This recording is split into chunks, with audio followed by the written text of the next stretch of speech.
this beautiful morning, I am joined by a leader who needs no introduction. Good morning, sir. Good morning. And How are you doing? I'm very blessed. Thank you very much. And thanks for having me here. It's always a pleasure. Yeah, It's been long overdue. It's been. I think I've been running away from different conversations with you for a while. I think for more than a year now. Yeah, it's been a while. Yeah, and eventually it has to happen. Definitely. Somehow it has to happen, and I'm glad to be here at Shine Bright Radio, and I think it's a very, very beautiful place to be.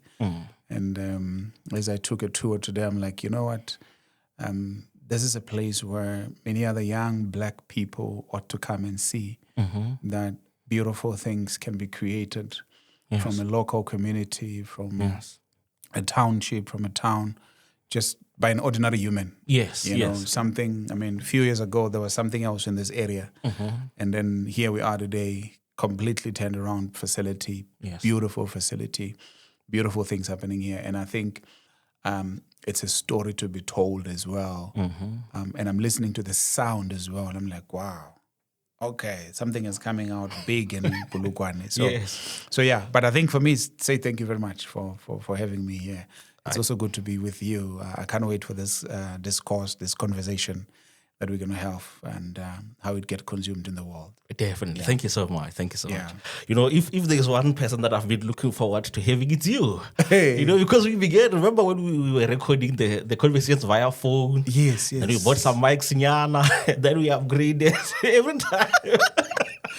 We always upgrading. There was no studio there. We're recording in the kitchen. I remember it was a small kitchen, and it was, but I mean, this is also a symbol of growth. Yes. I think it's also a symbol of growth. Even though I feel intimidated when you say you've been looking forward to interview me. But anyway, because I'm just another human. But thank you very much. Man. No, it's a pleasure. It's good to be here. It's a pleasure. It's good. You know, for the young man or the young woman who is listening to us having this conversation, the temptation that they may have is to be trapped by where they see us at. But I want you to take us back. Take us back maybe to the beginning, when it was a young you. You had not yet had your own maybe encounter with purpose. You had not had an encounter with even your maker. Take us back to who was that young man right there? That's a difficult path to explain. Okay. And I don't know how much time I have. I grew up being known as Given Mafarafara. I didn't like the name.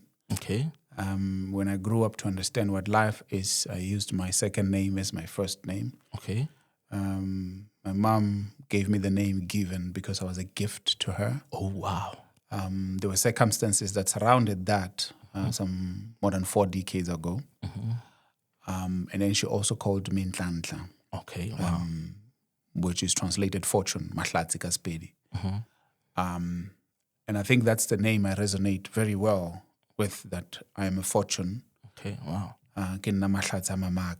You know. I grew up in a village called Nkuzana. I went to a rural primary school. The primary school is called Nkuzana Primary School. It's just less than 40 meters from my gate. Okay. I crossed the road to go to the school, and I was late every day. Okay. I think when I was standard 1, standard 2, 3, after passing standard 1, I think it's grade 3 now. Yes. Or standard Grade 3, it's grade 3. 2, grade 4, after passing grade 4, yes. My mom took me to go and stay with my grandmother. Okay. And I think a lot of things happened there. In a village called Ngamatatani, I went to Joma Bedle Primary School. It was fun. It was also painful. I think I was bullied a lot in that primary school. Okay. But I didn't know that I was bullied at the time. I just thought they were bad boys. Okay. I didn't know that I was bullied because the people that were bullying, it was these big guys that used my friends to bully me. Okay, wow. So I would, in the afternoon, play with my friends. And then when I go back to school, my friends would turn against me. And so they would either be part of that or part of me. Okay. So to avoid being part of being the bullied, they joined the guy that bullied at school. Oh, wow. So that they are safe. For protection, I got punished.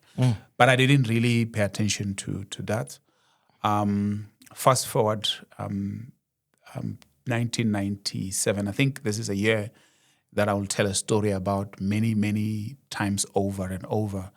A year before that, I got very sick. I asked my mom to come take me because I thought I was dying. Wow. And I said, I don't want to die before I see her. Oh, wow. Okay.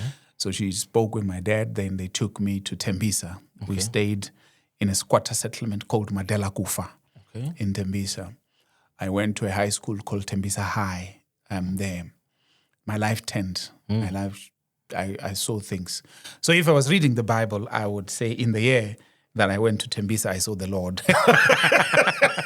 Okay. Yeah, so like, Isaiah chapter 6, in the year that King Uzziah died, I saw the Lord. So something had to die for one to see God. Yes. But I didn't really see that I saw the Lord. But when I was in Tembisa High, I got bullied worse. Ooh.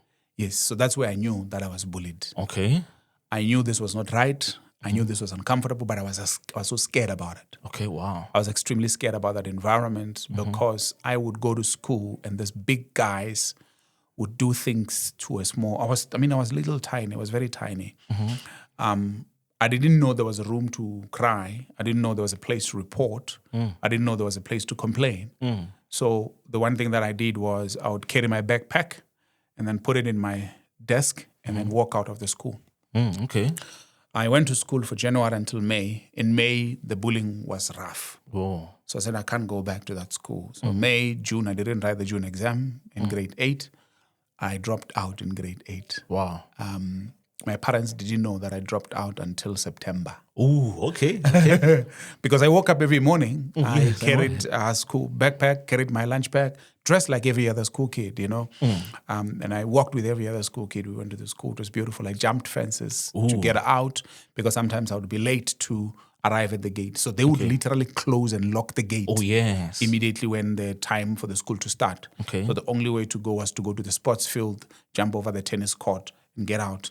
And sometimes you'd forget your food in the lunch pack and find something on the way. And I think that was a rough time. I think until this other uncle found me. Okay. He actually looked at my books and he realized this guy was not writing. There's no writing since May. Okay. So he took me out to a park, bought me some meat. We ate some fried meat and chips. So I'm like, oh, it's uncle is being nice. No, he was bribing me into talking. Ooh. And then I think it was the good thing he did. Then he said, I realize there's no homework. What's happening? No, there's nothing that they gave us. Like, but there's no way that in all your books, the last time you wrote was in May. Where's the test for June? Yes. Where the test for September? 0. Then I confessed, called my mom, called my dad. They took me back home in October 1997, embarrassed, dropped out. I'm a kid, 13 years old. The time I was drinking, smoking, anything that could take you high. Like literally anything that could make you high. I sniffed it, I drank it, I chewed it, whatever it was. Yes. I got high many times. It's gangin and amachit. Then I think when I got home, I then started doing what was done to me. Oh, yes, yes. I nearly became a bad person. Bullying, intimidating people, being uncontrollable at school. I was the kid that would walk on top of the desks at school. And I remember there was this gentleman at school, and I'll forever be grateful to him. He was an English teacher, Mr. Shihlomule. I hope he hears this. Even when I wrote my books, I wrote 3 books, 2 of them are here. He taught me to write my thoughts. Oh, wow. Yeah, so Mr. Shihlomule taught me to write my thoughts. He was an English teacher in grade 9 and I think grade 10, I think grade 9. It was grade 10. I had another gentleman who taught me to imagine. His name is Mr. Nhlanhla. He taught me to imagine, but Mr. Shihlomule taught me to think and to write. Okay. So he would literally take a scrapbook and say, what are you thinking? And I would write little short stories. Wow. And I would give him to edit the English. I mean, it was scrappy English, I tell you. It was messed up English. But he believed in me as though I was writing the right thoughts. Wow. And then the other day I wrote a drama and he said, how about you put a team and play it? I'm like, we can do that. Yeah. It's like, yeah, you just put a team and play it. Yes. Then there was a guy, his name was Relax. Okay. He was creative in mind. Like, that guy was a creative genius. So I went to him and said, hey, bro, I have got this thing. Can we put up a crew? Yeah. We put up a group of people. Some were my friends, some were his friends, some were just students that Mr. Shlomo taught English in different classes. So like, no, there's this thing. Let's meet up after class. Yes. We put up a drama team. We directed the drama, me and Relax Manganyi. And we started traveling. Wow. Yeah, we started going to schools. We went to communities, actually. We went to different villages. When there was a community event, we would ask for 20-minute slots just to act a drama about life. Okay. You know, the life of young people in the family and in the community, how they get incorporated there, and how they get, by being believed on, they become better citizens. Yes. So that was something like that. Wow. And we started doing drumming. We did the gumboots dance. We did poetry. I did public speaking. I was telling someone yesterday, including my kids, that, I did public speaking in English, but I did it for the fun. Not that my English was good. It was terrible.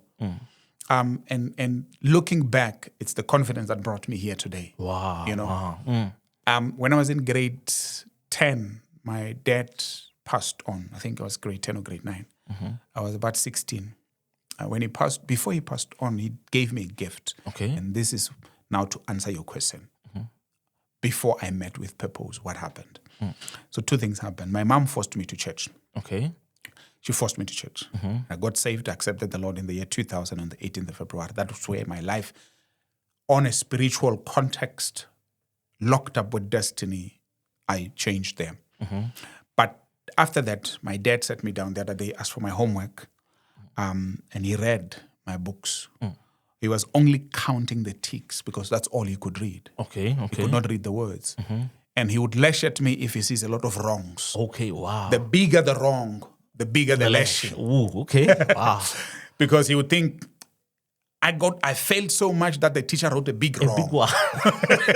Okay.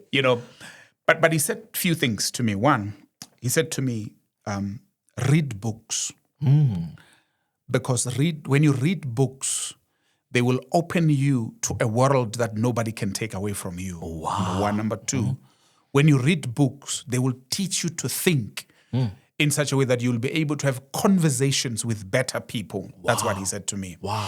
I don't know what it meant at the time. I didn't know what it meant at the time. Number two, my dad brought in what he called his friends. Okay.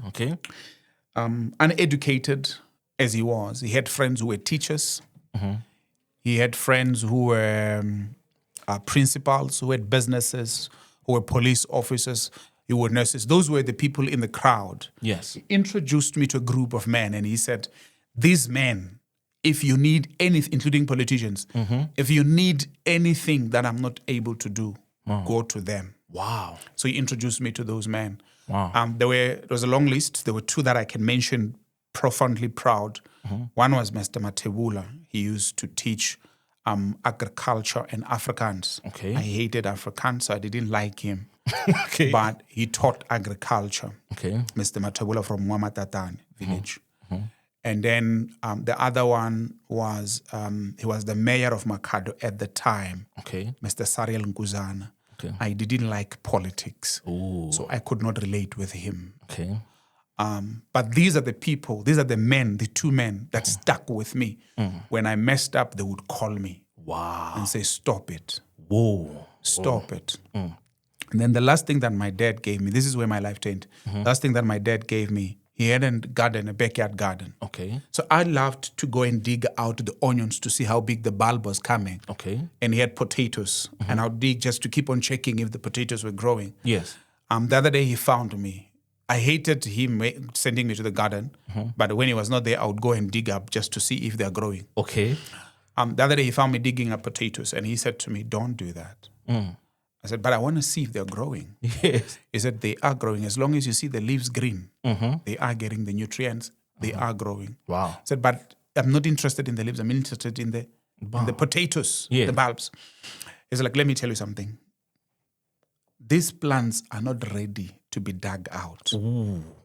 If you keep on digging the plants, you are exposing them to an environment they are not ready for. Ooh. They are not matured enough. Yes. That's all he said.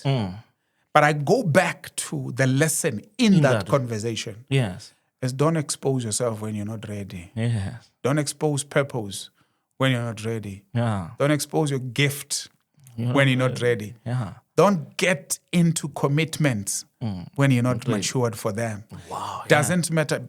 You see, people leave business not because business is tough, because it's their mind that is weak for the business. Oh, yes. You see, they say it's not maths that is difficult, it's the mind that is weak for the maths. Ooh. So you develop the mind to be ready for the maths. Then you do the maths. Oh, yes. You develop your head and your heart to be ready for marriage. Then you get married. Oh, yes. You develop your language, your vocabulary, your understanding, and your resilience for business. You get into business. How do you get in? You get in small. Small. Yes. Small. We're not saying don't start a business until you're ready. We say don't make it too big when you can handle big. Oh, yes. Here's a simple question for you as I stop. Can you handle the answers to your prayers? Ooh. That's a powerful question right Are you there. ready? Can you handle the blessing? If you got the things that you've been praying for, that you've been working hard for, will you leave? That's a powerful question right there. Powerful question. And you remind me of especially when I would be sharing and teaching the youth. And I would say that sometimes it's not that God doesn't answer prayer, but He knows that the answer to the prayer that you are praying for will kill you and will kill your destiny. Yes. That's very powerful. Instead of it unlocking the purpose, it can lock you. It can lock you. It can lock you away from that purpose. Yes. Yeah. So that's a conversation that my dad gave me before he passed on. That's a gift. Powerful that he gift. gave me. Wow. And I'll forever be grateful that in that conversation about potato plants and the onion plants, I got to learn a lot. Yes. I got to learn a lot. And in that conversation about me reading books, because he told me that I'm smart. I don't know if I am. Told me that I'm smart. He told me to read books. I ended up writing books.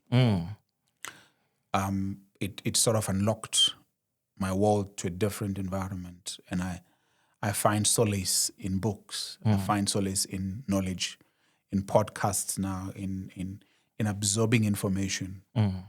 And not only that, but after absorbing it, I try to squeeze off the sponge to others. Oh, yes. So that they get what I've absorbed. You've got. Yeah.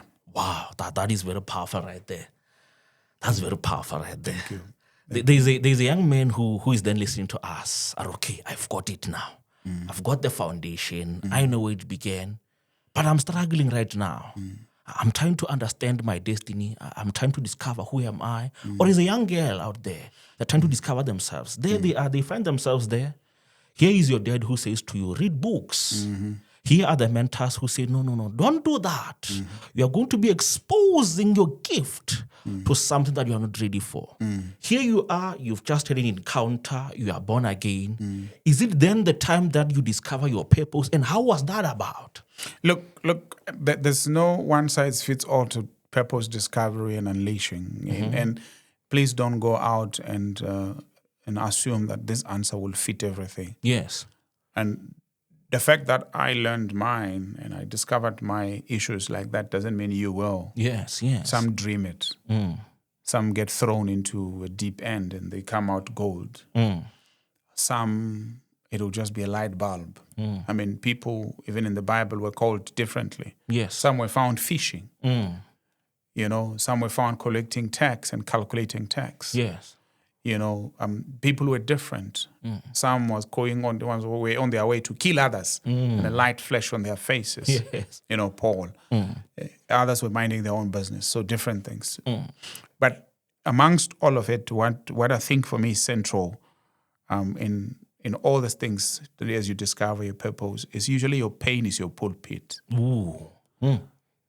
Usually your pain is your pulpit. You usually thrive more in the area of discomfort. And I'm saying it in the most positive way. I'm not saying if your discomfort is being abused, then that's your pulpit. No, I'm not saying that. Yes. I'm saying the things that you worry about solving usually is your purpose. Yeah. The things that when you wake up in the morning, you live better if you've done something about it.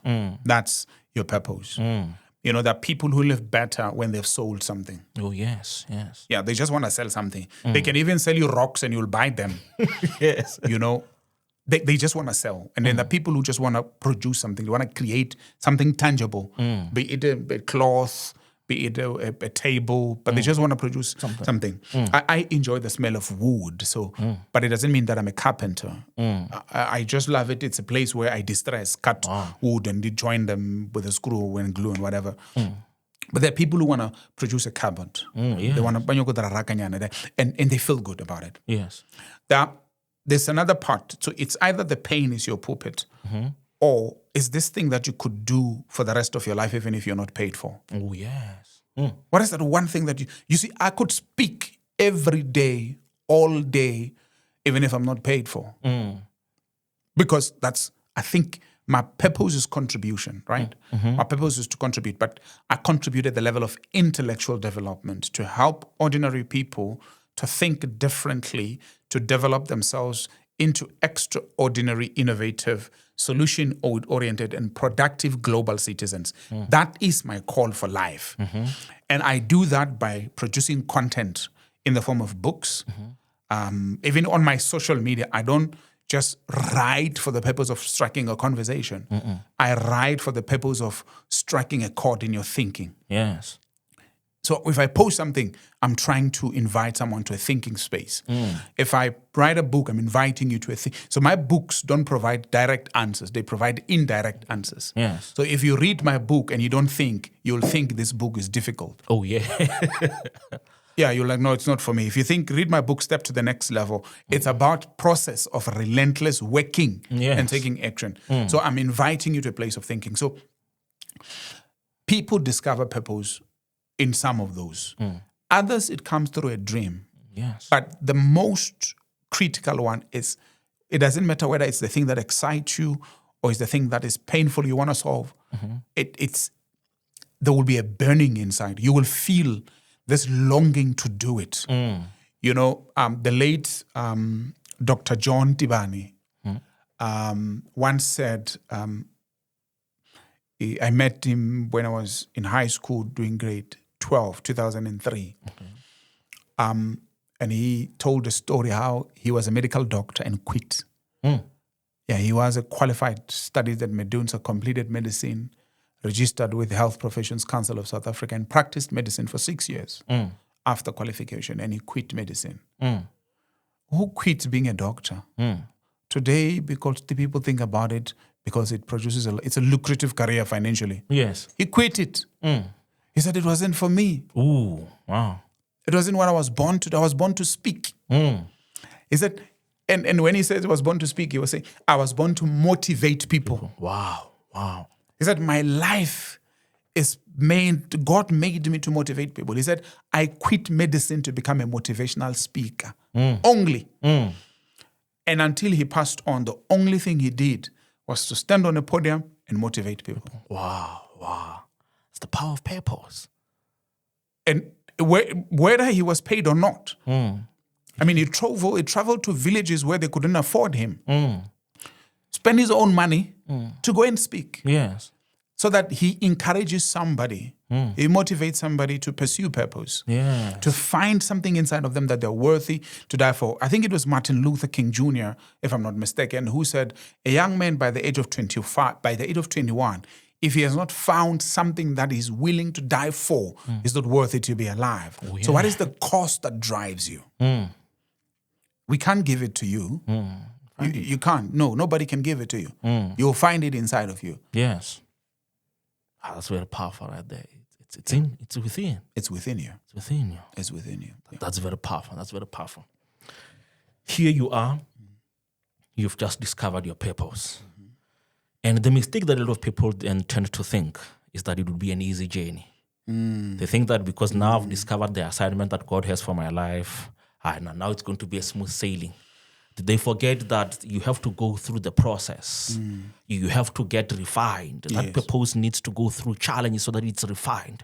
Talk to me about that trying time where you are getting refined, you're trying to do one thing, and then it still leads you back to where God wants you to be? Talk to me about that. So you said key words there: purpose, process, refined. So there's discovery, then there's the process. Okay. Discovery, for some people, discover it early. Some people discover it very late. Yes. And those who discover it early, I think they're fortunate because they don't spend their time being a wandering generality. Oh, yes. The many people, I wrote in this book, Step to the Next Level, that one of the painful things is to meet a person who spent 40 years working in a job they hate. Oof. Only to discover 40 years later, this is not what I was meant to do. Yes. Now, when you discover it late, it's okay. It's better to discover it early. But what lies between discovery and manifestation of purpose is the cooking process. Yes. You see, some purpose are like fried eggs. Takes 30 seconds to fry eggs.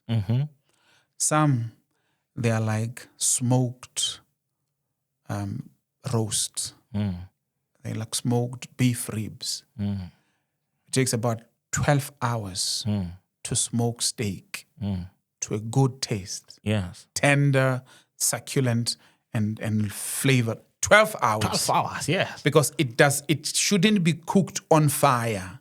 It's cooked on hot smoke. The fire is on the side, the smoke passes through, but takes 12 hours. Yes. That's how some people's things are done. But some people, they are like broiler chicken meat, some purpose. While some people, they are like prime steak. After you have matured the cow for some months and years, you still have to dry age it for weeks. For weeks, yes. Dry aging for weeks. And then others are like gold. Somebody has to identify without seeing that. So if it in yourself, you have to identify there is something valuable, and then you have to dig it. Yes. Then you have to wash it, and then you have to boil it. And you don't boil it in small fire. You boil it in real fire that it must melt first. So the process of discovering the purpose will differ depending on the value of the purpose. That's important. Yes. Because depending on the value of the purpose. Some of us, my purpose could be just to transform Ebenezer alone. And if I can transform Ebenezer out of, and I die, it's okay. And then some of us, our purpose could be to transform 1 million people. Oh, yes.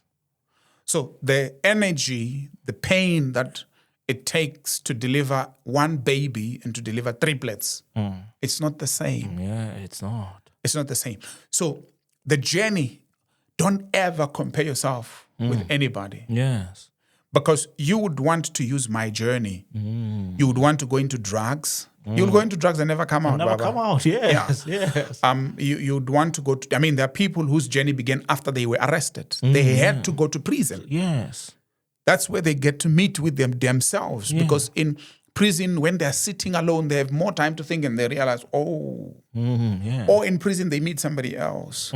So you don't have to wait for the pain to pride yourself. No. Yes. You have to understand that my journey, your journey, his journey, her journey will never be the same. Yes. We are not called for even if, you see, that people who are in property business, they don't start the same way. Yes. And even in property, there are some people who just prefer backroom property business. Yes. Some people prefer apartments. Some people prefer student accommodation. Some people prefer industrial buildings. Some people prefer office parks. The price of managing those things that they pay is different. Different, yes. So your purpose will never be uncovered the same way, and the process of building it will not be the same. What is the same is that both of you, whether you are at the lower level or the higher level, you require resilience. You require intentionality. Yes. You will never be able to reach your full potential without being intentional. You will never be able to release the best of who you are, of what your purpose leads to, of what you were born to do, and accomplish the full version of what you were born to do without being intentional. Oh, yes. Being intentional is when you say, this is what I want to do and I'll do it no matter what the price I will pay. Yeah. And that's it. Yes. That's very important. That's very important because very few people are willing to do whatever it takes. Yes, that's true. To pay whatever the price costs. That's true. Wow, that's very important. Now here we are. We've discovered the purpose. Now we are about to go and then manifest that purpose. We're about to go and live it. There's a young man out there or a young woman out there who's got a business. They know what their purpose is, but they don't know how to translate it into being something commercial. Yes. They're thinking of maybe doing something that they hate Monday to Friday so that they will get an hour or maybe 30 minutes to do their purpose over the weekend. What would you say to them? Okay, so all of us have to start somewhere, right? Everything needs to be financed, by the way, even your purpose. Yes, yes. So you can finance your purpose so that your purpose can finance you. I think that's important. Yes. And I'm going to say that again. You need to find something to finance your purpose so that your purpose can finance you. Now, if your purpose is to speak, to learn to speak, you have to pay the price. Yes. So you need to develop a skill. So you may need to attend a class. You may need to attend a course. You may need to attend a coaching event. Or you may buy the time of a mentor to do that. Yes. Now, monetizing purpose is not just about the purpose itself. It's also about how the purpose is packaged. Do you know, this will sound funny or weird, do you know that there are people whose job is to break rocks, cut them into pieces, package them, and sell them? Yes, yeah. And I'm not talking about gold, diamond. I'm not talking about precious metals. I'm talking about rock in a river. They go to a river and find a black rock and cut and take a hammer and cut it. And then they spend time cutting it into slices and cut it into cubes or rectangular shapes. And then you go and you pay for those rocks when you build a house. Yes. There was a guy in, I think it's Tiani, somewhere Kamagoro, that side. I thought this is the most weird things. And he said, someone one day was building a house and then they wanted grading stones. And he said, we found it by accident. Okay. So he was busy digging something and then there was a rock there. So with a pick, and then that rock came out as a slice. Ooh, okay. Like, oh, this is something interesting. Then he beat again the same piece and then he cut it into another slice. Then he realized this rock it doesn't break into rock pieces that are with obscure shapes. No, it breaks into slices. It's like, okay, then I'm going to continue breaking this rock into more slices. And then I'm going to go home and cut it into finer pieces. And then I'm going to just design something at my gate. Wow. So he took cement after he cut the stone, graded it around the gate, created a very beautiful piece. Somebody sort of said, who did that for you? Yeah. And he said, no, I did it. He said, can you do it at my house too? They're like, yes, but I don't want it at the gate. I want it right in front of the, what do you call, that place where you sit in the veranda, sort of, in the balcony. Yes. He said, I want you to do it in the balcony, on the side of the balcony, as well as the pillars. Okay. Like, okay. So now his problem was no longer doing the work, but finding the the rocks, yeah. So now he knew what kind of rock is and where to find it. So he marked that area, went to the chief, put a fence. He started digging the rock. Kapik, hand, then he started getting customers like that. Yeah. Now when the demand comes in, he teaches other people how to break the rock. Cut it into graded stones that he wanted. Now, for him, it was an easy accidental finding. Oh, yes. It had no cost attached to monetizing that thing. And I mean, he started a business, started selling stones, started selling concrete, started selling sand, and so on and so forth. But he started with an accidental finding of a stone. Yes. Now, the monetizing of the purpose, the reason why I'm sharing this story is, it doesn't matter what thing you have if there is no buyer. Yes. Yes, and there must be the right buyer in the right place. Yes. Now, there must also be the right packaging of that product. The guy put it on the gate because that's where everybody passes. Yes. It was not an intention for him to sell it. He just wanted to do it in his own house. Yes. Now, your purpose, who consumes your purpose? Who's the beneficiary of your purpose? Because the packaging of the purpose must be targeted to the beneficiary. Yes. You see, if I want to sell things to men, I must package it black, red, and blue. If I want to sell it to men. To men, yeah. If I want to sell it to women, I start with a pink color with some tint of purple and some other colors. But I can sell anything. You see, I can actually take this book and repackage it pink. It will be bought by women, mostly. Just because the color is attractive to them. Who consumes my purpose? Yeah. Now, it doesn't end there. What is the need of the person that consumes my purpose? You know, because if there's 100 people who consume my purpose, there's one who needs it, there's one who doesn't need it. There's one who's willing to pay for it, there's one who's not. How do I get the one who's willing to pay for it? Yes. You know, now, then the last thing would be, am I in the right place? Do I have the right attitude and mindset? Yes. Do I have the right perspective?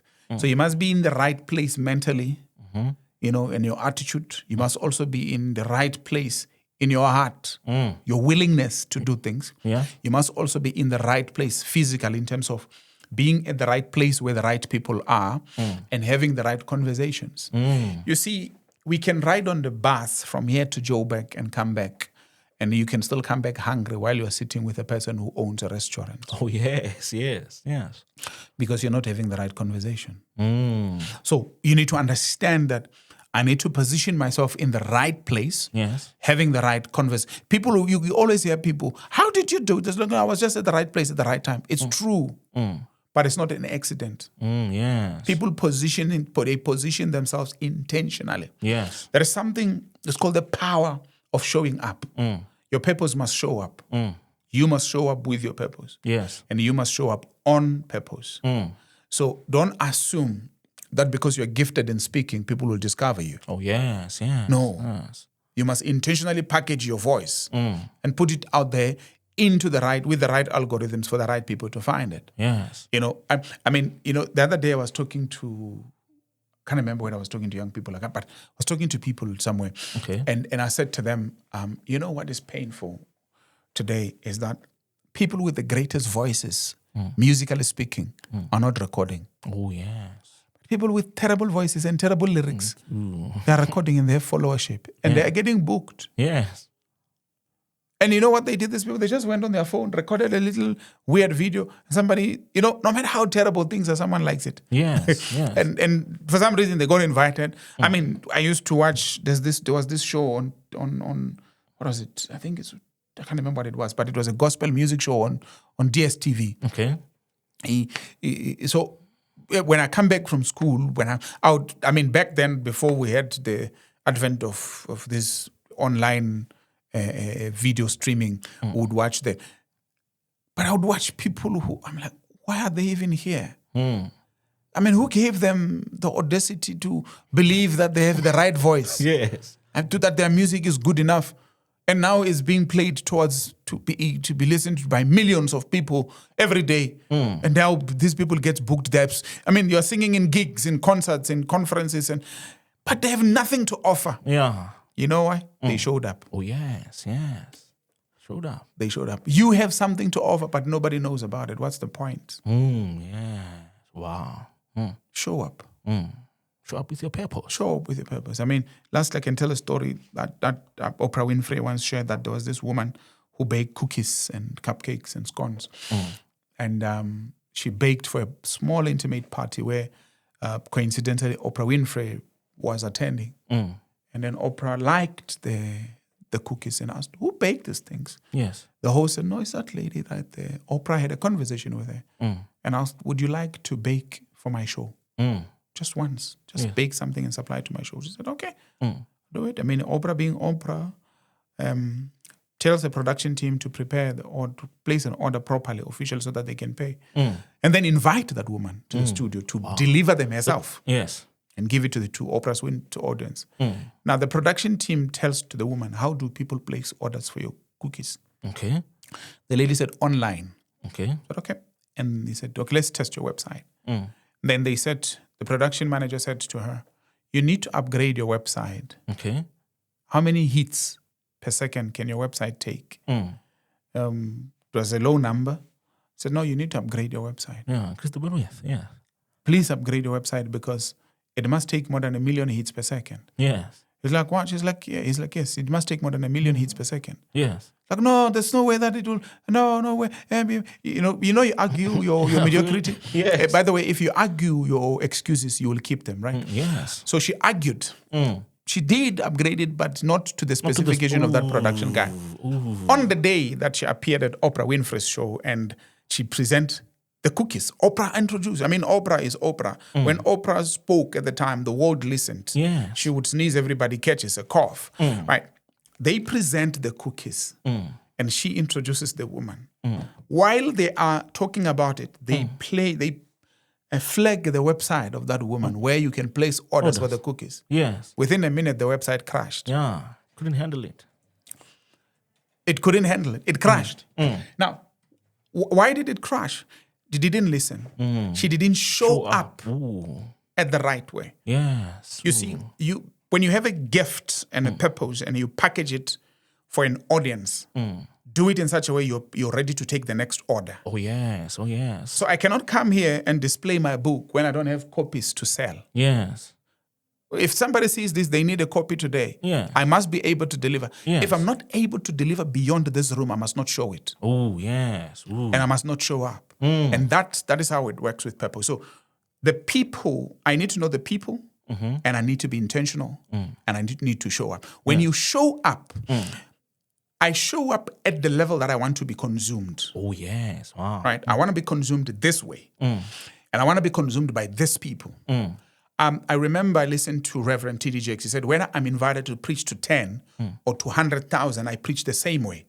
Because in the 10, there is my connection to the 100,000. Oh, yes. Right? Yes. So if you order, at home we bake cakes and scones, and we keep discussing to say, bake it as though it's going to the president. Because if it arrives at the president's house, the whole country is going to order it. Yes. So be ready for that order every day. Literally every day. Yes. Who's consuming it? Who's going to consume it? Are you showing up the right way? Yeah. That's very powerful right there. Now, here you are.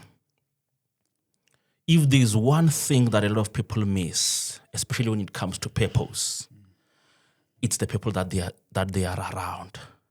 You can have the best purpose, you can package it properly, you can show up, but the men and the women that you ultimately are with and you spend most of your life can then determine how high or how low your purpose dies. Yes. Now, there's a very important person that we never talk about, especially when it comes to purpose.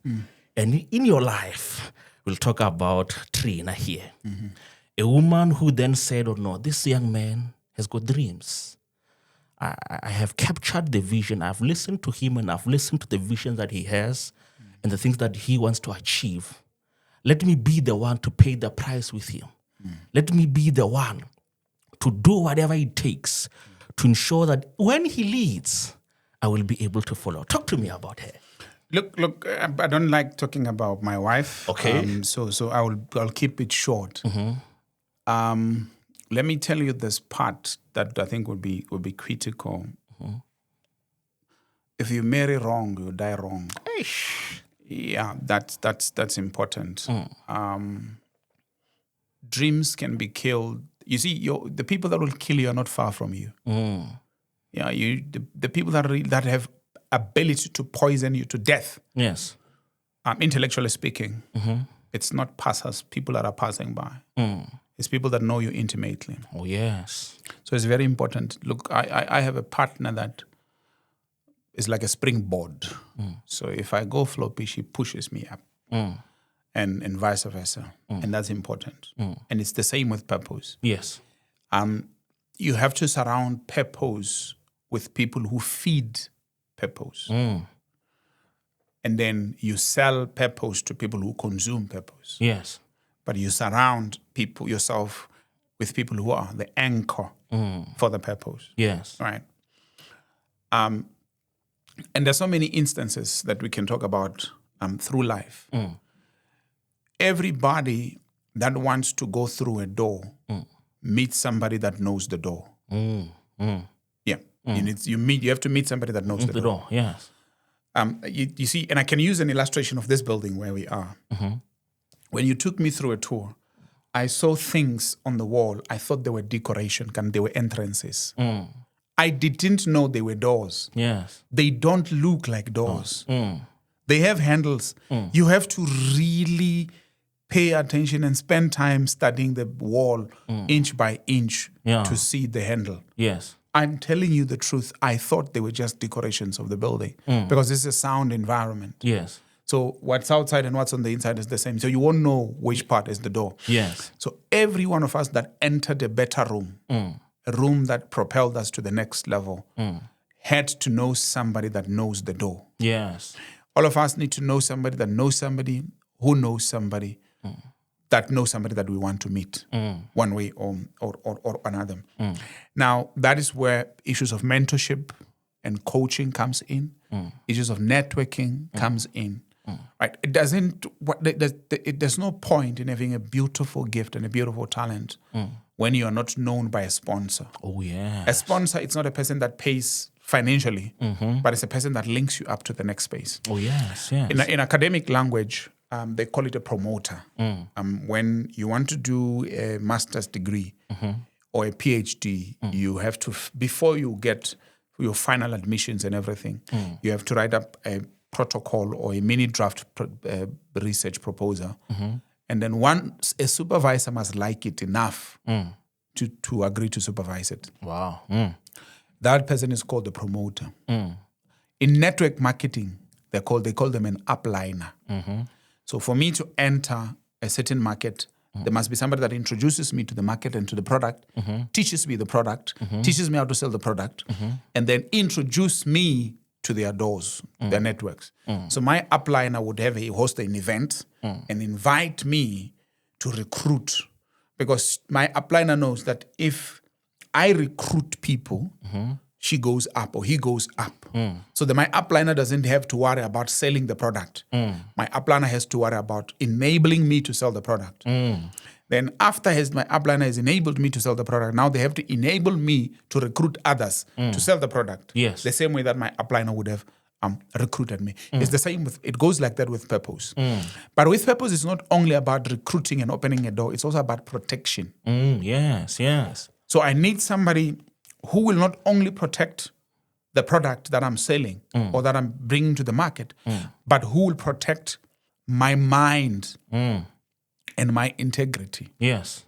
You see, there are people who know you well enough to know that you are not ready to enter the room. And they will tell you, not yet. Yes. And then there are people that know you are very much ready to enter the room, you're just chickening out. And they'll tell you, I think it's time, go. You're like, no, I'm not ready. They say, no, I know, I'm there, I'll be there next to you. Walk, they walk. Yeah. Right?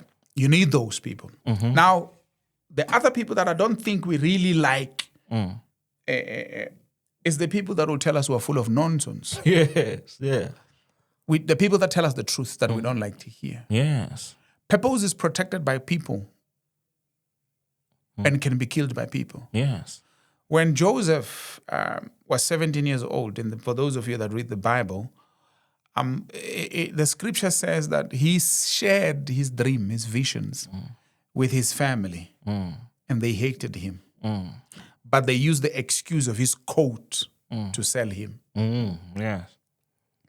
So there are people that can sell you to the wrong crowd, but there are people that can actually do that to promote you. Promote you, yes.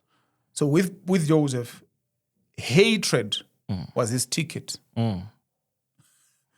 So he had to be hated by his own so that he can move to save his own. Yes, wow. So if his brothers liked him and praised him, they would have not sold him to the Ishmaelites. And the Ishmaelites would have not sold him to Potiphar in Egypt. And Potiphar would have not made him the caretaker of the house. He would have not met the woman that accused him of rape. He would have not been arrested to meet the guy that introduced him back to the king. Yes. He would have not led the first massive economic revolution for 14 years in the most powerful country at the time. So it's all this process. So there has to be somebody sometimes to hate you, to promote you. You know, some people got into the next room because somebody spoke bad about them. Oh, yes. And some of you think by speaking bad, sometimes that speaking bad is the promotion. Yes. And I can tell you now, if I was just to divert right now, there are people making money on xenophobia. Yes. Okay, that's not purpose, by the way. So please don't misconstrue to say I'm promoting xenophobia. No, I hate it, and we should stop it as a country in South Africa. But I'm saying, now, there are people who will always sponsor the people that are propagating the xenophobic attacks. Yes. The reason why they sponsor it is not to sponsor those people. They don't care if those people end up in prison or dead. No, they don't care. They care that during that time, their social media taglines receive more views. Yes. And they end up being paid by the social media operators, or they get a gig in a TV station or radio station as a freelancer. Understand? So for every purpose, you should be careful. Who is the toxic consumer of my purpose? Oh, yes. Because there are people that are going to use you for themselves. And by the time they're done, they will spit you like a gum. Yes. So be careful. While there are people that will find you as a normal gum, but they will process you into rubber. Oh, yes. Where you become useful again and useful more and even be more expensive. So all those things are very important. Maybe lastly, just to illustrate this point, all these different things take time. They need time. They need you to show up. They need you to be ready. Yes. They need you to be ready to be criticized, to be coached, and to be taught. You see, when the student is ready, the teacher arrives. So be ready for the teacher to teach you. Yes. And then be ready to also let go of people. There's sometimes that when you're moving in life, the people that you thought should stay have to go. Yes. So that those that are needed can come. So don't stay too long. Stay too long. Yeah. Don't stay too long. Move. Yeah. Because of the interest of time, we are left with a few minutes to wrap up the conversation. Yeah. But I think let's just call this one part one. Let's just call this one part one, and then in the future we'll have part two. We'll see. Yeah, We'll but love to come. Yeah. But talk to me. Here you are. You've discovered the purpose in the right environment. Everything is in place. And then you discover your purpose. You refine your purpose. You monetize your purpose. You put it in the right place. And then you discover something very powerful.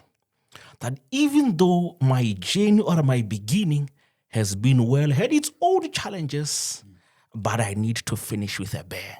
Yes. And then this book results. Yeah. Talk to me about finish with a bang, and then we'll also even talk about stepping to the next level. Let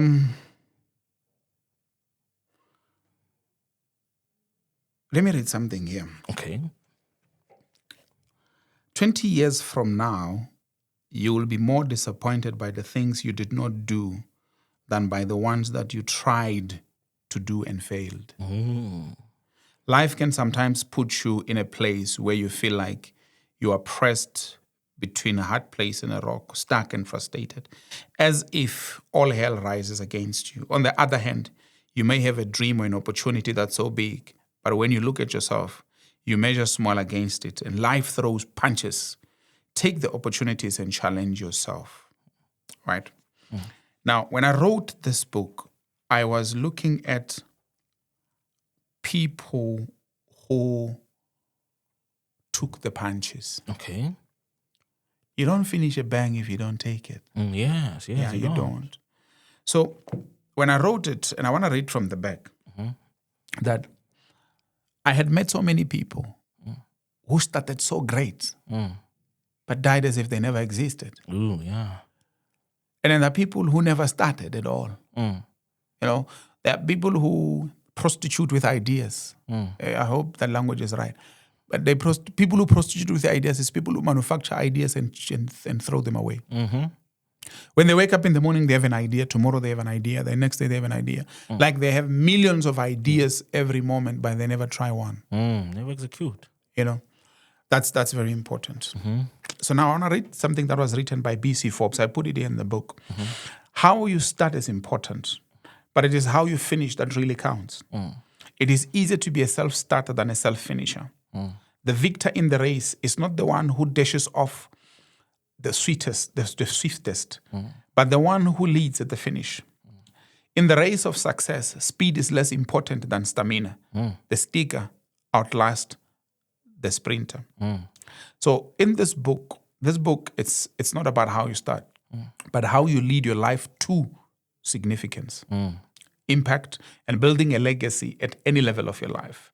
A legacy that is not just celebrated at the point of death, but in the handshake moments of your goodbyes from the point to point in your career, business adventures, relationship building, in life in general. What it means is, when you are done, what remains behind? Oh, yes. The bang is not to finish with a drama. It's that when you finish, your ending must allow somebody to start. Yes, yes. That is the bang. Come to the foundation. Yes. Every place when, you see, in this studio, when you leave this room as the host, somebody should be prepared to take over the space. Yes. But you should leave it in a better place for the next person who's going to sit here. Yes. So that when you move to the other production room or the back end of this production, you understand what is happening in this front area. Yes. But you're creating a room for that. If you're a father, your children must not start the way you died. Yes. When you die, when you finish your business, you must end over. You see, with black community, that's why I wrote this book. It's black people don't leave anything for their children except problems. Yes, yes. It's rare. Now it's happening nice. People are changing. But we don't want the few. We want the majority to do that. Yes. We want the majority to do that. Now, this one, step to the next level. It starts with a question. How does your life look like in the next 5, 10 to 20 years? Do you have a business plan for your life? You know, this book is about living your life as a CEO. CEO of yourself, the company called Me. So can you manage yourself? Can you lead yourself? Can you write a plan and follow it? Do you have a projection of what you look like? Or you are just interested in the reviews of people saying, oh, Ebenezer, you did well on the radio, but you can't sleep. You know? So it's about not just appearing good, but being good. Yes. It's not just about appearing well, but being well. Yeah. It's about moving from appearing as though you are progressive to literally being progressive. Yes. And this requires that you lead yourself, that you trust yourself, that you take the steps to embrace your destiny and rise yourself to the next level. In this book, I think one of the emphasis that I have, and I think it's on page 67, is that our biggest challenge is we give up too soon. We have limiting beliefs. We don't believe that we are worthy of the room. And then number 3 is we fail to prepare for the next level. We have big dreams, but we don't take time to prepare to go to the next level. Yes. People desire marriages, but they don't prepare to be husbands. Yes. People desire businesses, but don't prepare to be CEOs. They prepare to swipe. Yes. They are ready. Oh, when I get that 100,000, no. What happened? You see, the energy that you use to make 100,000 can make you 100 million. Yes. So now, how do you use it to grow? Yes. To the next level all the time. And I think this is the book. When I wrote it, I was at the time where people were thinking I was doing well in life, but I was struggling. I'd go home and I'm like, this is not okay. I'm a pharmacist. I'm having a good job, but I'm not where I want to be. I can tell you now that since I wrote this, I wrote it as a letter. I have led in South Africa. I'm leading globally in the space of healthcare, in professional bodies that lead pharmacists, not just in South Africa, but across the world. I lead in an organization that represents more than 2 million pharmacists across the world. It's called the International Pharmaceutical Federation. I'm promoting the Basel statements. What I'm telling you, I've led in hospital as an executive, and that did this and that. All of us have the next level. What is yours? What's that level? What's that level? What's the next level of your purpose? What is the next level for your marriage? What is the next level for your health? What is the next level for this podcast, for this radio, for this online radio? The first time you guys played on air, you probably were the only audience. And then you told somebody. And then from there, others. Yeah. And then others. Others tell others. What is the next level? You can't start just for the audience of one. Start for the world. Yes. Start small. Play locally, but think globally. Yes. That's the book I'm to this. Step to the next level. It's a relentless workbook, an action guide for possessing your possessions. And all of us can do that. Yes. Yeah. Definitely. In conclusion, Yes, sir. as we conclude, because our time has run out and we've only scratched the surface, where can our listeners get hold of you? Where can they get copies of the books? Where can they come to hear you preach? Where can they come to hear you speak? Give us those details. They can find me on all social media, on Facebook, Nhlanhla G Mafarafara, on LinkedIn, Nhlanhla G Mafarafara, on TikTok, Farah's the speaker. On Instagram, it's the same. On this coming Friday, we are hosting a pre-marriage seminar. It's a free seminar. It's a 2-hour seminar at the AFM Worship Center, 57 Ridge Road in Ivydale, right here in Polokwane. It's free. The AFM, just if you check AFM Worship Center Polokwane online, you'll find it. It's called the pre-marriage seminar, and we're talking about 2 things in that seminar. We're talking about the marriage vows. We've done session 1. We're doing part 2. Okay. In part 2, we'll be talking about the contemporary challenges facing marriage from both the spiritual and the practical context. We're inviting those that desire marriage and those that are married to come and learn. And it'll be a revival for marriages. Do come and let's have fun. They can also check me on my podcast, Life Mastery with Nhlanhla, on any podcast. It's available in any major podcast platforms. It's only an audio podcast, it's not video. And I think that's that, Yeah. Finally, what's that purpose? What's that assignment that you've committed your life for, that you want to spend the rest of your life living and pursuing? Contribution. I've committed to contribution, to contributing to developing ordinary humans, ordinary people to become extraordinary, productive, innovative, solution-oriented global citizens. And what I'm doing now, we have built ourselves and dispensed ourselves to building people who want to get married and building marriages, men and women alike. We have committed to leading in the area of public health pharmacy. So we're contributing to young pharmacists. We call them early career pharmacists, to contributing them, to helping them to become leaders, to become solution agents, to become people who the world does not look as people who are looking for jobs, but the world looks at people who are adding value to the infrastructure of healthcare service delivery. And that's what we're doing. Contribution. Full stop. Wow. That is very powerful. Thank you so much. Thank you so much for spending this time and coming in so that we can just scratch the surface a little bit now. If there's one thing that I always say is that my prayer, my hope for you is that may God enlarge you.